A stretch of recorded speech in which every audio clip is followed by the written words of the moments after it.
नमस्कार, मैं डॉक्टर हीमा जाजू स्त्रीरोग विशेषज्ञ हूँ और इंदौर में ही गत 32 ईयर्स से कार्यरत हूँ। आज हम बात करेंगे स्तनपान कराने वाली महिलाओं में जो सामान्य समस्याएं आती हैं उनके बारे में।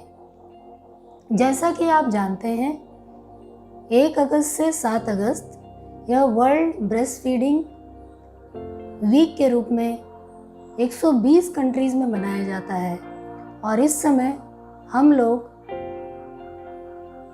सभी स्तनपान कराने वाली महिलाएं हैं या प्रेग्नेंट वेमेन हैं या साधारण महिलाएं हैं जो कि आगे जाके माँ बनेंगी, उनको ब्रेस्ट फीडिंग के लिए अवेयर करते हैं। स्तनपान बच्चे को सही और पर्याप्त पोषण देने का सबसे अच्छा तरीका है।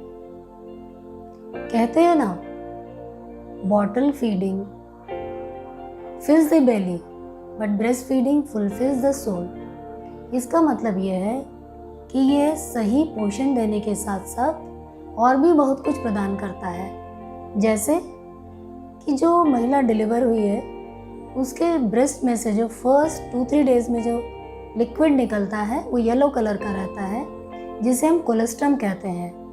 ये बहुत ही पोषक होता है और साथ साथ में ये बहुत सारी बीमारियों से भी बचाता है बच्चे को, इसलिए इसे प्रथम टीकाकरण भी कहा जाता है।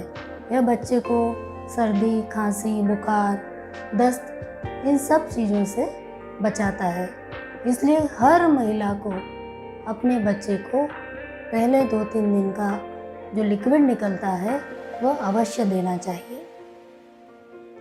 साथ में ये माँ और बच्चे में एक भावनात्मक बहुत गहरा संबंध जोड़ता है, राइट, जो कि बच्चे को प्रोटेक्ट करता है और साथ में जब वो बड़ा हो जाता है तो भी बहुत सारी साइकोलॉजिकल प्रॉब्लम से बचाता है।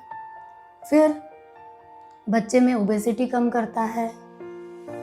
तो ये फ़ायदे हुए बच्चे के लिए।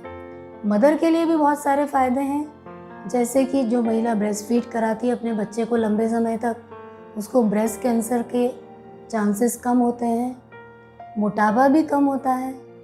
साथ में जो भी उसके शरीर में और जननांगों में परिवर्तन आया था उसको फिर से सही करने में ब्रेस्ट फीडिंग बहुत मदद करता है। अब हम बात करेंगे स्तनपान कराने वाली महिलाओं में जो सामान्य समस्याएं आती हैं उसके बारे में। सबसे सामान्य और पहली समस्या होती है, हर महिला डिलीवरी के तुरंत बाद कहती है दूध नहीं उतर रहा है। तो दूध आने में थोड़ा सा समय लगता है, परंतु यदि बच्चे को डिलीवरी के तुरंत बाद या जिनका ऑपरेशन हुआ है कुछ घंटों बाद उसको ब्रेस्ट से लगाया जाए और सक कराया जाए और हर 1.5 से 2 घंटे के अंतराल में यदि उसे दोनों ब्रेस्ट पे 5-5 मिनट या 10-10 मिनट सक कराया जाए तो इससे दूध बहुत जल्दी उतरता है। तो दूध आए या ना आए, शुरू से ही हर महिला को बच्चे को अपनी ब्रेस्ट से लगाकर अपने ब्रेस्ट को सक करवाना चाहिए, जिससे जल्दी से जल्दी दूध उतरे। दूसरी सामान्य समस्या होती है कि मैडम दूध बहुत बाहर निकल के गिरता है अपने आप और कपड़े वगैरह सब गीले हो जाते हैं। तो ये इंडिकेट करता है कि दूध की मात्रा बहुत अच्छी बन रही है।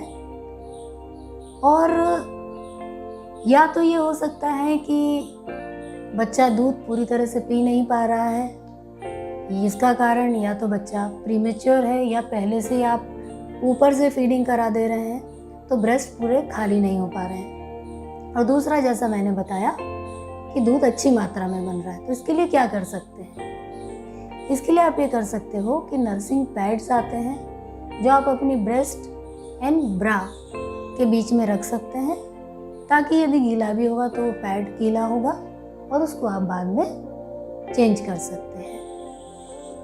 तीसरी समस्या जो आती है कि ब्रेस्ट बहुत हेवी हो जाते हैं और कड़क हो जाते हैं, जिसे हम ब्रेस्ट एनगॉर्जमेंट कहते हैं। ये क्यों होता है?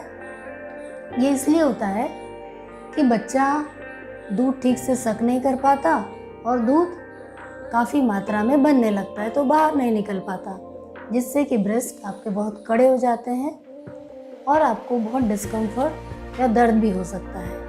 यदि इस समस्या को आप नहीं ठीक करते हैं तो ये आगे जाके ब्रेस्ट एब्सेस, जिसमें कि पस पड़ जाता है ब्रेस्ट में, वहाँ तक पहुँच सकता है।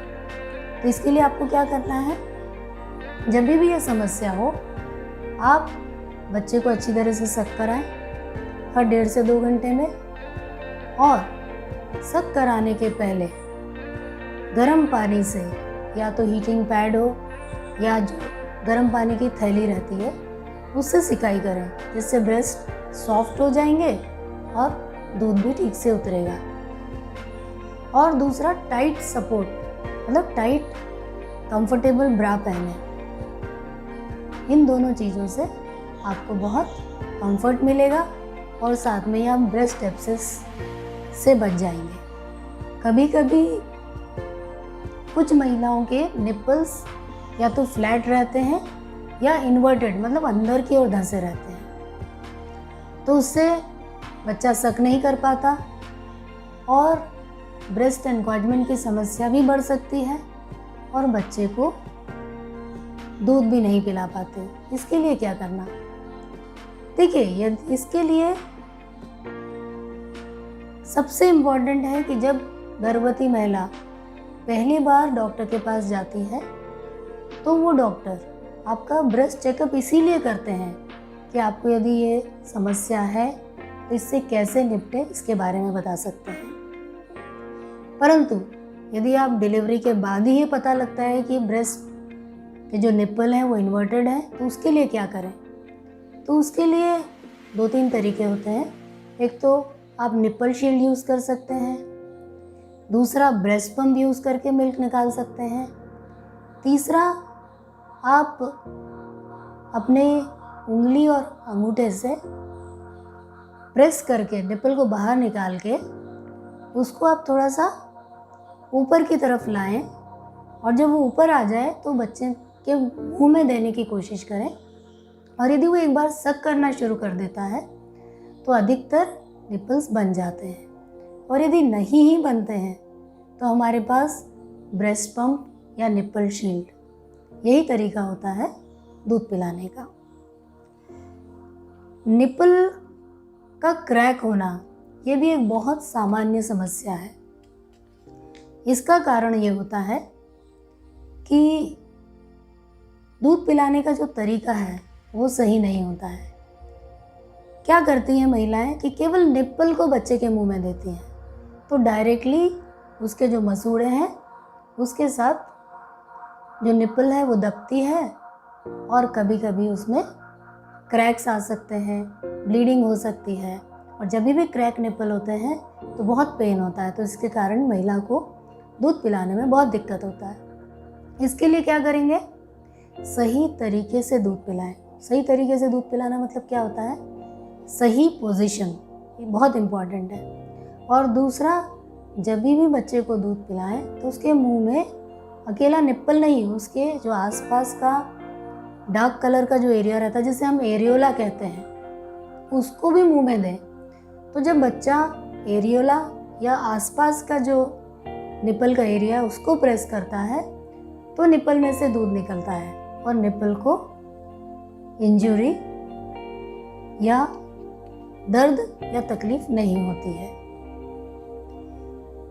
अब यदि क्रैक निप्पल हो ही गया है तो क्या करें? उसके लिए तरीका ये है कि ओवर द काउंटर आपको क्रीम्स मिलते हैं निप्पल पे लगाने के लिए, या फिर आप अपने डॉक्टर से कंसल्ट कर सकते हैं इसके लिए। तो वो कुछ क्रीम्स देते हैं जो आप बच्चे को दूध पिलाने के बाद ब्रेस्ट को बहुत सॉफ्टली गीला कॉटन करके क्लीन कर लें, ड्राई कर लें, और उसके बाद उस क्रीम को लगा लें। और जब भी आप दूध पिलाते हैं तो उस क्रीम को सॉफ्टली कॉटन से निकाल लें और उसके बाद दूध पिलाएं। तो इससे कुछ दिनों में ठीक हो जाता है क्रैक निपल, या फिर आप निपल शील्ड भी यूज़ कर सकते हैं। तो ये बहुत सामान्य समस्या है जिससे कि स्तनपान कराने वाली महिला जूझती रहती है। तो मैंने आपको कुछ समाधान बताए। अब यदि जो ब्रेस्ट कड़क हो गए, हेवी हो गए हैं, जिसे हम एनगॉज ब्रेस्ट बोलते हैं, यदि वो हो गए हैं और उनकी केयर ना की जाए, तो जैसा मैंने कहा कि दूध में अंदर इन्फेक्शन हो सकता है, क्योंकि दूध बहुत अच्छा मीडियम है इन्फेक्शन के लिए। तो इन्फेक्शन यदि हो गया तो एब्सेस बन सकता है, और एक बार यदि एब्सेस बन जाए तो फिर कितनी बार वो दवाइयों से ठीक नहीं होता है और हमें चीरा भी लगाना पड़ता है और पस निकालना पड़ता है। उसके बाद महिला को ब्रेस्ट फीडिंग में बहुत समस्या आती है। तो इसीलिए जब भी आपको ऐसा लगता है कि प्रॉपर दूध नहीं आ रहा है, या आपके ब्रेस्ट बहुत ज़्यादा हैवी हो रहे हैं, बहुत पेन कर रहे हैं, दूध नहीं निकल रहा है, तो तुरंत अपने डॉक्टर के पास जाएं और उन्हें दिखाएं। वो आपको ज़रूर उसका समाधान बताएंगे। Thank you.